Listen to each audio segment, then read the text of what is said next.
북한 고위급 대표단 단장으로 김영남 최고인민회의 상임위원장이 정해졌습니다. 북한의 권력서열 2위고 또 북한 헌법상으로는 국가 수반 역할을 맡고 있는 인물이 올림픽을 맞아 남측을 찾는 겁니다. 역대 최고위급 북한 인사의 방남 어떤 의미일까요? 또 이게 같은 기간 마이크 펜스 미국 부통령도 오는데요. 북미 대화로까지 이어질지도 관심이 모아지고 있습니다. 안찬일 세계북한연구센터 소장과 함께 자세한 내용 살펴보겠습니다. 안녕하십니까? 안녕하십니까?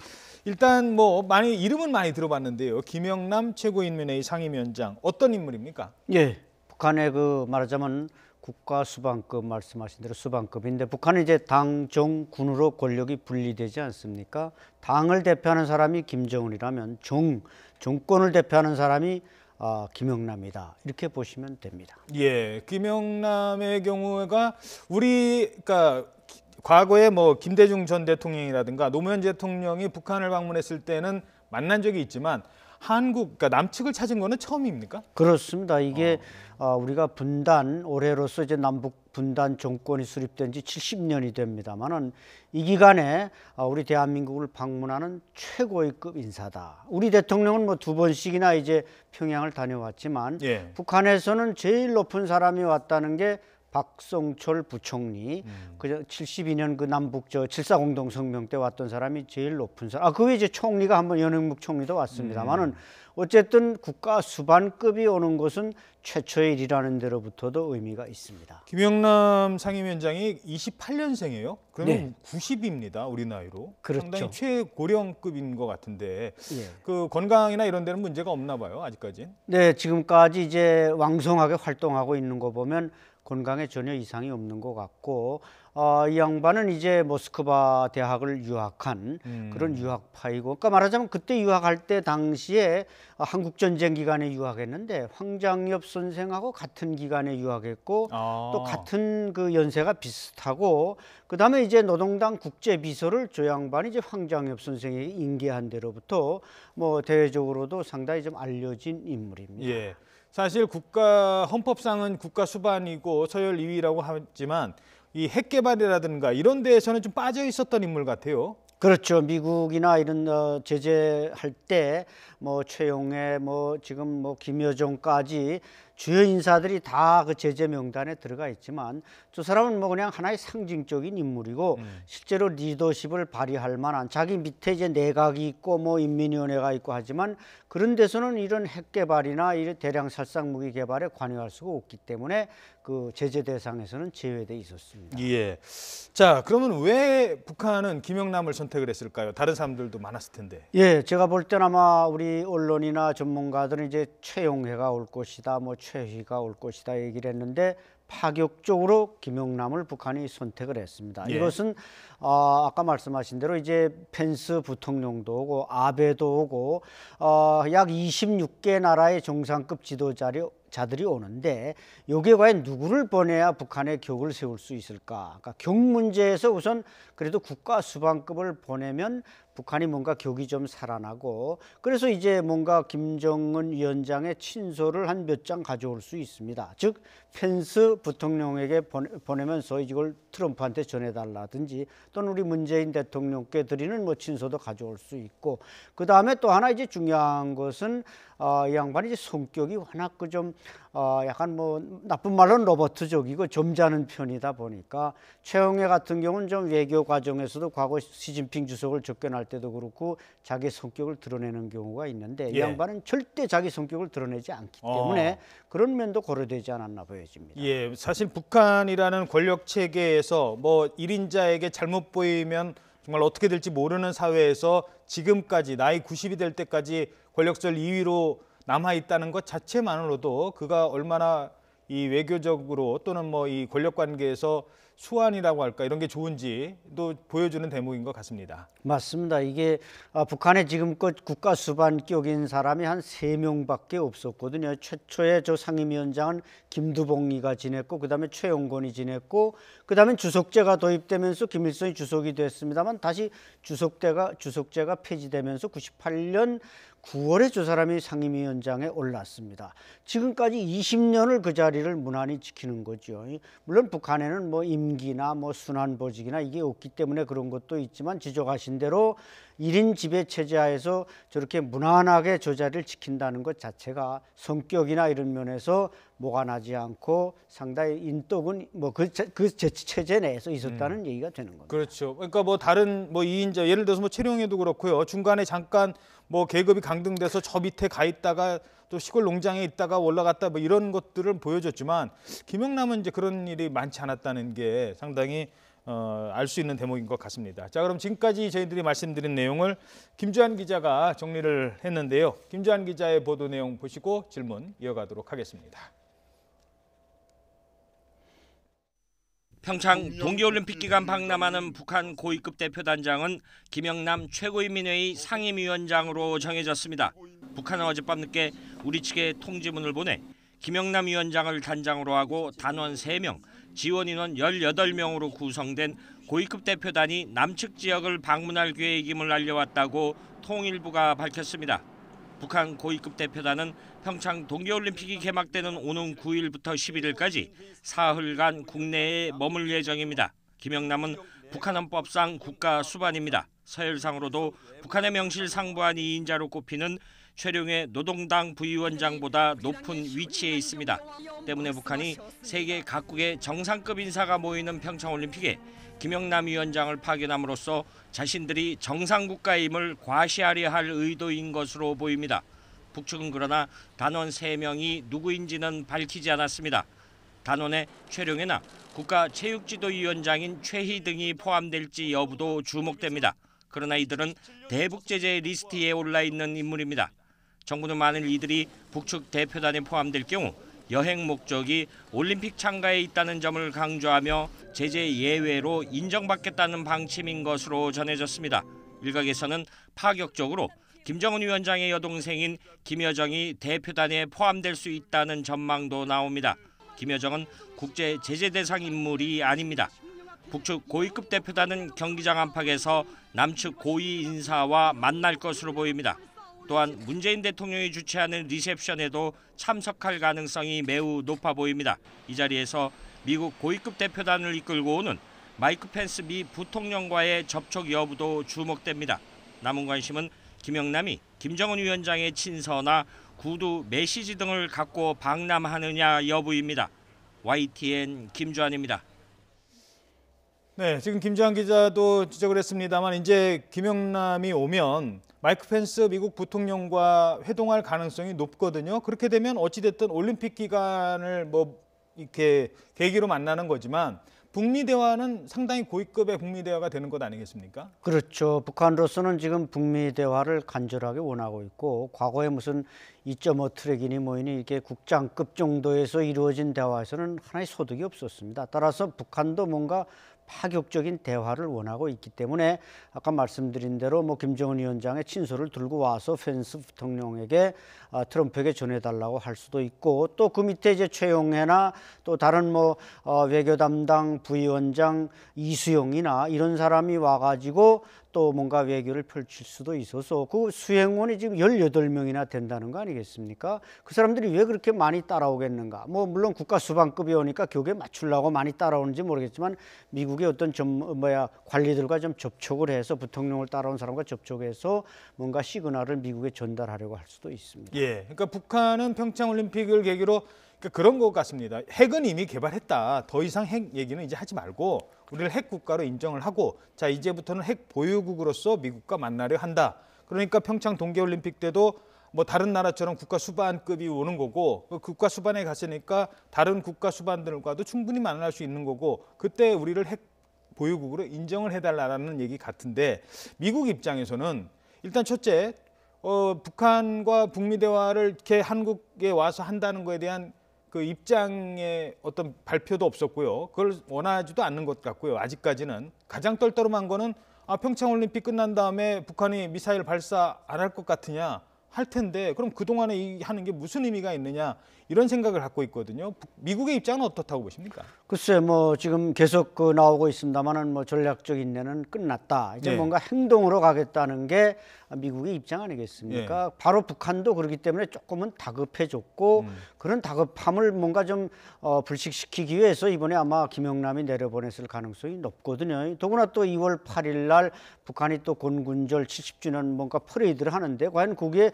어떤 무기들을 내놓을지도 관심이 있고 거기에 만약에 뭔가 위험한 무기들이 나왔다고 하면은 아마 펜스는 김영남과 상종도 안 하려고 할 것입니다. ICBM이 뭐 신형이 나왔다든가 이러면요. 그렇죠. ICBM 나왔다든지 뭐 핵무기를 들고 나왔다든지 하면 아마 상종도 안 하기 때문에 북한으로서는 조금 수위 조절을 해야만 아하. 김영남이 내려와서 펜스를 만나서 자 대화하자. 우리 이제부터 평화적으로 핵 문제고 뭐이고 아까 말씀한 대로 우리는 핵보유 국가니까 그거 인정하고 외교적으로 대화로 가자. 이렇게 제안할 가능성은 대단히 높습니다. 지금 말씀하신 내용을 들어보니까 그렇다면 북한이 미국과 대화를 원한다면 열병식 규모를 줄이거나 적어도 미국이 자극받을 만한 무기는 드러내지 않을 가능성이 좀 크다 이렇게 보시는 거군요. 그렇죠. 바로 그 평창 전날이고 네. 또 미국까지 외교를 말하자면 이게 총하기 위해서 내려온다고 볼 때 저 28절이 하나의 그 명암을 가르는 분수령이 될 수가 있습니다. 그렇군요. 과연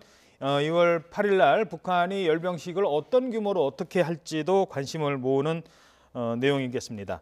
김영남 위원장이 문재인 대통령과 만날 가능성도 있을까요? 어떻게 보십니까? 제가 볼 때는 지금 한 2박 3일 정도 머무르기 때문에 충분히 만날 가능성이 있습니다. 실제로 우리 과거 김대중 대통령이나 노무현 대통령이 갔을 때 김정일 위원장을 만나기 전에 김영남 국가수반과 먼저 회담하도록 북한이 그렇게 의전을 만들었는데 이번에도 저렇게 국가수반을 보내는 것 자체가 제가 볼 때는 뭐 최용해 정도 급이 와도 청와대를 예방할 텐데 국가수반이 왔는데 대통령을 안 만나고 갈 수는 없고 또 어차피 그 대통령이 베푸는 연회에 정상급 연회에 참석하기 때문에 이 서울까지 올라와야 되기 때문에 또 숙소도 서울에 잡을 수도 있고 그렇기 때문에 반드시 우리 대통령과 정상회담이 이게 접견이 이루어져서 거기서 뭔가 메시지를 교환할 가능성은 높습니다. 뭔가 메시지를 교환한다. 그러면은 친서도 들고 올 가능성이 있다고 보시나요? 제가 볼 땐 김정은 위원장의 친서를 들고 올 가능성이 저는 한 90%라고 생각합니다. 예. 뭐 친서의 내용이 어떨지는 뭐 알려지지 않겠습니다만 당분간은 어떤 입장일지도 살펴봐야 될 것 같습니다. 자, 이제 좀 다른 얘기를 해보죠. 북한 예술단 선발대 조금 전에 통일부가 발표를 했습니다. 예술단이 어떻게 오느냐를 가지고 지금 관심을 모았는데 그전에는 뭐 처음에는 뭐 판문각을 넘어온다 그런 얘기를 했다가 다시 경의선 육로로 온다라고 했다가 오늘 북한이 또 통보를 해왔는데 이번에는 만경봉호를 타고 온다, 배를 타고 온다고 그래요? 네, 다소 그 좀 예상을 뒤집어 엎는 그런 방남인데 예. 어쨌든 북한으로서는 아마 육로도 다 열고 뭐 해상도 이제 공중 비행기까지 열지 않았습니까? 예. 따라서 이번엔 아예 만경봉호를 보내서 뭔가 해상도 좀 이렇게 열어서 평화 공세를 하겠다는 건데 뭐 숙소 문제가 140여 명의 이제 예술단 또 230여 명의 응원단 이런 사람들이 아마 만경봉호에서 이렇게 숙식하면서 행사에 참여하려고 저걸 선택하지 않았는가 이렇게 보이지만 저것이 과연 또 유엔 제재에 어긋나느냐 마느냐 이런 문제도 조금 검토가 조금 더 필요하다고 생각됩니다. 자, 그렇죠. 이게 만경봉호라는 게 그 오이사 조치와 또 유엔 대북 제재 결의 위반이라는 지적이 벌써부터 일각에서 지금 제기를 하는 것 같습니다. 그 얘기는 잠시 뒤에 하도록 하고요. 일단 만경봉호 많이 들어본 배 이름인데 어떤 배였죠? 그 얘기부터 설명을 해주세요. 네, 이 만경봉호는 북한의 그 말하자면 크루즈선과 같은 건데 그 안에 이제 수백 개의 그 숙소가 다 객실이 돼 있고 샤워할 수 있고 뭐 약간의 그 무대 공연 뭐 노래방 아주 종합적인 숙소가 되기에 충분한 겁니다. 이것이 원래 이제 일본에서 북한으로 들어가는 북송 교포들을 나르기 위해서 제작된 일종의 이제 크루즈선 최고의 그 여객선인데 그동안 쭉 낮은 선봉항에 이것이 이제 정박하고 있었습니다. 예. 근데 아마 별로 이제 쓸 데도 없고 뭐 할 일이 없었는데 북송교포가 지금 들어오는 것도 아니니까 최근에 아마 원산항으로 이동시켜서 우리 남쪽으로 파견하려고 준비를 한 것 같습니다. 지난 2002년이었죠. 북한이 이제 부산 아시안 게임에 왔을 때도 왜냐하면 이제 이게 북한 선수단이 워낙 많아지고 또 예술단 규모가 워낙 많다 보면 뭐 그중에 돌발 행동을 할 가능성도 있는데 뭐 이걸 숙소에다가 며칠씩 그냥 놔두면 뭐 북한 입장에서는 관리하기가 힘드니까 배에다가 다 이렇게 숙소까지 마련해 놓고 더 이상 어디 못 가게 만들어 놓고 공연할 때만 나와 있다가 다시 배로 가고 지금 그렇게 해서 관리하기 쉽게 하겠다는 측면인데 지난번에 이제 부산 아시안 게임 때도 이렇게 한번 왔었거든요. 근데 문제는 만경봉호가 최근에 그 블라디보스토크 항에서 입항을 못해서 뭐 여러 가지 제재 이유 때문에 그런 경우가 있었거든요. 제가 지금 정확하게 제재 대상이 아니다라는 얘기를 지금 막 들어온 소식이기 때문에 분석을 좀 더 해봐야 되겠습니다만 일각에서는 만경봉호의 입항을 놓고도 좀 일단 미국과 좀 조율을 좀 해야 될 것 같아요. 그 뭐 제재 위반 여부를 정확하게 좀 가리기 위해서는요. 그렇죠. 우리가 뭐 비행기 한 대 뜨는 것도 이게 다 국제사회와 서로 다 교호작용을 통해서 결정을 했는데 그런 문제는 아닌 게 아니라 좀 심각하게 뭔가 국제법이나 국내법이나 또 예외 조항을 놓고 검토를 해보면 뭐 어떻게든 풀릴 것이고 그런 아마 예감을 받았길래 북한이 저렇게 발표하지 않는가 이렇게 생각이 되고 그러니까 예감을 받아서 북한이 저렇게 발표할 수도 있고요. 예, 제 생각에는 저게 이제 북한의 전략인 거죠. 대북 제재에 아슬아슬하게 걸리는 것을 이번에 올림픽을 기회로 이번에는 올림픽이니까 좀 넘어가죠. 이번에 올림픽이니까 넘어가죠. 지금 그런 것들이 서서히 지금 나오고 있지 않습니까? 그렇죠. 예를 들어서 뭐 금강산 왔다 갔다 하던 문제, 그다음에 비행장 이용했던 문제 이런 것들이 사실상 대북 제재를 그 담장을 넘나드는 문제였기 때문에 그러니까 계속 북한에서 이렇게 툭툭 던지는 것 같아요. 만경봉호도 사실 이게 제재 대상이 될 수 있는데 이번에는 올림픽이니까 좀 봐줍시다. 계속 그런 전략도 있었을 것 같아요. 그렇죠. 제가 볼 때도 북한의 의도는 그런 게 아마 다분할 수가 있습니다. 이번 기회에 이런 평화 공세를 통해서 이 올림픽이라는 계기를 통해서 이렇게 대한민국의 통로를 개척하면은 그게 국제사회로 나가는데도 뭔가 도움이 되지 않을까 이런 계산은 충분히 북한 당국자들이 했을 가능성이 높고 또 만경봉호 자체가 이제 말씀하신 대로 이게 숙소가 아주 완벽하게 돼 있어서 부산 아시안 게임에 왔을 때 2002년도에도 모든 600여 명의 사람들이 거기서 숙식을 해결하면서 행사 보장에 아주 만전을 기했는데 만약에 그런 예술단 응원단 여러 수백 명의 사람들을 호텔에 재운다 그러면은 호텔에서 일어날 수 있는 여러 가지 상황도 있고 그렇기 때문에 아마 북한으로서는 여러 가지 목적 하에 만경봉호를 보낸다고 통보를 한 것 같습니다. 예. 자, 정리를 해드리겠습니다. 선발 때는 11시 반에 그 출입경 사무소를 통해서 통과를 해서 들어올 예정입니다. 잠시 뒤에. 지금 말씀드린 만경봉호는 이제 본진입니다. 본진은 배를 타고 그러면은 뭐 강릉이나 이쪽에 이제 배를 타고 입항을 할 텐데 동해상을 통해서 내려왔을 텐데요. 그럼 이 사람들이 공연은 서울에서도 한단 말입니다. 그렇죠. 그럼 서울에서 공연할 때도 강릉에 배에서 서울까지 이동을 하나요? 그것도 좀 따져봐야 될 것 같네요. 제가 볼 때는 아마 버스 내지는 KTX로 이동을 하지 않을까. KTX를 이동할 가능성이 높습니다. 그러면 이제 뭐 140여 명이 이제 잠깐 사이에 서울역에 도착해서 또 버스로 이제 국립극장까지 이동하고 그날 하룻밤 정도는 아마 오코일에서 잠을 자고 내려가지 않을까. 뭐 그날 밤중에 공연 끝나면 10시쯤 될 텐데 그걸 다시 또 뭐 KTX 태워서 강릉까지 내려갈 수는 없고 하룻밤 정도는 오코일에서 자고 그 이튿날 내려가는 방식을 취하지 않을까 보여집니다. 예.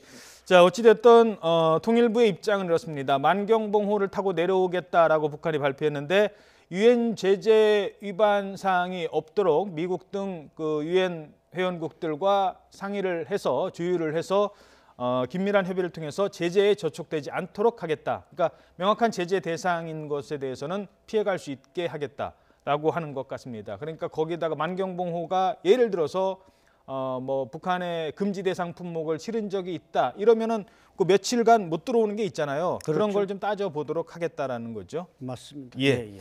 자세한 내용은 잠시 뒤에 다시 짚어보도록 하죠. 다음 시간에 짚어보도록 하겠습니다. 어제 여자 아이스하키 훈련을 공개를 했어요. 스웨덴이랑 했는데 물론 3대1로 졌습니다만 그래도 같이 남북 단일팀이 함께 뭐 화이팅을 했던 모습은 참 보기 좋았던 것 같은데 어제 경기 어떻게 보셨습니까? 네, 스웨덴은 이 아이스하키의 최강 국가 아니겠습니까? 근데 우리 남북 단일팀 우리 4명인가 투입했죠. 예. 그런데 아주 거기서 3대1로 졌다는 것은 뭐 뭔가 한번 해볼 만하다 이런 걸 그 가능성을 충분히 과시했기 때문에 감동적이었고 또 인천 시민들이 아주 그 만장해가지고 그 응원도 많이 하고 이런 모습들을 보여줬기 때문에 평창에서도 저와 같은 모습이 재현될 것이고 이번 단일팀 한 것이 참 잘했다 이런 것을 과시한 그런 그 게임이었습니다. 그렇죠. 물론 뭐 단일팀 구성 과정에 논란은 있었지만 기왕 단일팀을 한 만큼 남북 선수들이 한 마음이 돼가지고 이번에 좀 좋은 성적을 낼 수 있어야 되는데 감독이나 이제 이런 입장에서 봤을 때는 북한 선수들이 예상 외로 이 선수 잘하네 이런 선수들도 많았다면서요? 그렇습니다. 그 종아무개 선수를 비롯해서 그러니까 그 기술적으로는 확실히 우리한테 딸리는 건 사실입니다. 북한 선수들이 기술적으로 우리 선수들을 넘어서긴 어렵고 훈련 시간, 뭐 장비 모든 조건들이 이런 데서 이제 북한이 우리보다 조금 부족한 건 사실이지만 그 대신 또 이제 투지가 있는 겁니다. 그냥 네. 우리 막말로 그냥 죽기 살기로 덤비기 때문에 그런 면에서 우리의 기술력과 북한의 투지가 조합된다면 참 조금만 더 연습 시간이 길었더라면 좋았을 텐데 그런 아쉬운 면이 있지만 어쨌든 어제 스웨덴과의 게임은 상당히 가능성을 충분히 보여줬다는 데로부터 의미가 있었습니다. 그렇죠. 사실 여자 아이스하키가 뭐 우리가 무슨 뭐 금메달을 노리는 종목은 아닙니다만 그래도 우리의 단합된 힘을 보여줄 수 있는 가장 상징적이고 또 북한 응원단도 내려와서 응원할 수 있는 정말 제대로 응원할 수 있는 종목은 뭐 피겨 할 때 뭐 조용히 있어야지 뭐 응원할 수는 없지 않습니까? 끝난 다음에 박수를 쳐도. 근데 네. 아이스하키 같은 거는 뭐 그냥 할 때마다 계속 응원을 할 수 있기 때문에 그런 면에서는 참 신나는 종목이 될 것 같아요. 그렇죠. 북한에 이제 민요 응원단이 오면 그 사람들 자리 잡고 또 옆엔 또 우리 대한민국 아마 응원단이 나갈 겁니다. 그래서 이제 참 하나다 우리는 하나다 이런 뭐 약간의 그 노래나 뭐 이게 폼을 잡으면서 하면은 이제 그 선수들이 더 사기가 이제 2배, 3배 나니까 충분히 이번 스웨덴전보다도 아마 훨씬 더 잘할 것이라고 그렇게 예상이 됩니다. 예.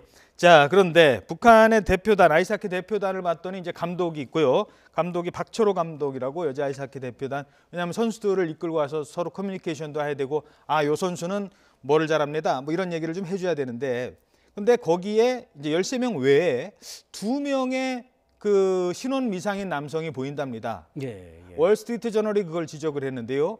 그 식사도 같이 하고 남성 2명이 있는데 근데 이 선수들은 같이 훈련할 때는 없고 어디 조용히 있다가 나타나고 예. 그래서 과연 이 두 사람이 누구냐 했더니 통일부 관계자도 성명을 확인해 줄 수 없다. 아. 뭐 얘기를 하면서 누구냐에 대한 지금 관심이 높아지고 있거든요. 일각에서는 뭐 스포츠 마사지를 하는 사람이다 아니면 뭐 비디오 촬영을 하는 사람이다라고 하지만 그렇게 보기에는 왜냐면은 뭐 외부에서 이제 박철호 감독한테 북한 박철호 감독한테 인터뷰를 요청하지 않겠습니까? 네. 뭐 북한 선수단 어떻습니까? 하다가 남북의 뭐 단일팀 반대하는 여론도 있는데요. 어느 기자가 이제 그 민감한 질문을 할 때 그 사람이 제지를 한대요. 그래서 이 사람 누구냐 이런 얘기를 한다고 하는데 그 2명의 신원 어떻게 보십니까? 제가 볼 때는 아마 국가 보위성 직원일 가능성이 상당히 높습니다. 보위성이랑은 우리 국정원 같은 국정원과 똑같은 거죠. 항상 북한이 이제 뭔가 단일 이렇게 대표단으로 올 때는 거기에 이제 기자로 위장을 해서 그 정보기관 요원이 오지만 이번에 저것은 단일팀이고 우리가 진천에서 훈련하고 어제 또 새벽에 강릉으로 이동하고 그러니까 독립적으로 움직이는데 이걸 통제할 만한 인원이 그 자체 뭐 감독이나 지도원 가지고는 어려우니까 거기에 그 아이스 하키 팀에 뭔가 단속을 위해서 파견된 국가 보위성 직원이 아마 거의 맞지 않을까. 그건 뭐 북한으로서는 불가피하고 다른 외국에 나가서는 그렇게 할 수 없겠지만 할 필요도 없겠지만 우리 대한민국 땅에 들어와서 혹시 뭔가 일이 벌어지지 않을까 이런 걸 북한이 상당히 우려하기 때문에 당연히 그런 사람이 따라왔으리라고 봅니다. 그럼 그 사람들의 역할은 뭡니까? 스포츠 마사지는 아니겠네요. 절대 아니고 네. 그 뭔가 이 감독의 인터뷰까지 통제하는 정도라면은 어허. 그 선수단 위에 있는 사람으로서 그 선수단을 관리하는 그런 사람이기 때문에 뭐 그것은 10중 8구 정보기관 사람들일 가능성이 높다고 봐야 됩니다. 예, 그렇군요. 그러면 그것도 이제 우리 측에서도 이제 알지만 서로 이렇게 양해를 구하는 선에서 와서 그러니까 우리는 또 그 사람들의 행동도 또 잘 지켜봐야 될 것 아니겠습니까? 그렇죠. 정보 당국자라고. 예, 근데 그 사람들이 아마 우리 언론엔 공개 안 했지만 우리 통일부나 정보 당국에 우리 이 두 사람도 따라가니까 양해를 바랍니다. 이런 말은 분명히 했을 겁니다. 그렇다면 예술단에도 분명히 그런 사람들이 포함돼 있을 거고 응원단에도 그런 사람들은 포함돼 있을 가능성이 높군요. 그렇죠. 응원단, 미녀 응원단에도 그 미녀들로서 그런 요원들이 반드시 섞이게 돼 있고 예. 뭐 예술단에도 마찬가지고 그래서 딱 보면은 이제 그 예술단 공연 저도 이제 북한에서 온 예술단 공연을 거의 과거에 빠짐없이 가봤지만 그런 사람들이 이제 좀 눈 돌리는 게 남이 한 바퀴 돌리면 두 바퀴 돌리고 예. 약간 냄새가 나는데 그건 뭐 북한 체제 특성상 단속을 하기 위해서는 그런 사람들이 반드시 섞여 있어야만 됩니다. 예, 뭐 그럴 리가 없을 거라고 생각을 합니다만 그래도 혹시라도 그 많은 뭐 500여 명이 지금 뭐 다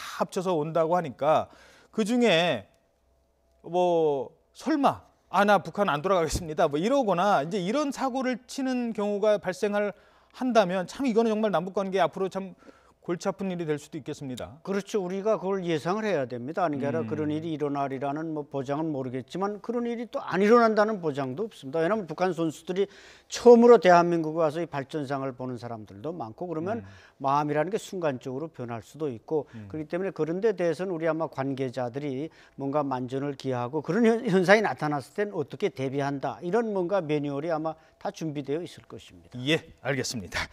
네, 지금까지 안찬일 세계북한연구센터 소장과 함께 북한 대표단 남측 방문 내용 정리해 드렸습니다. 오늘 말씀 고맙습니다. 감사합니다.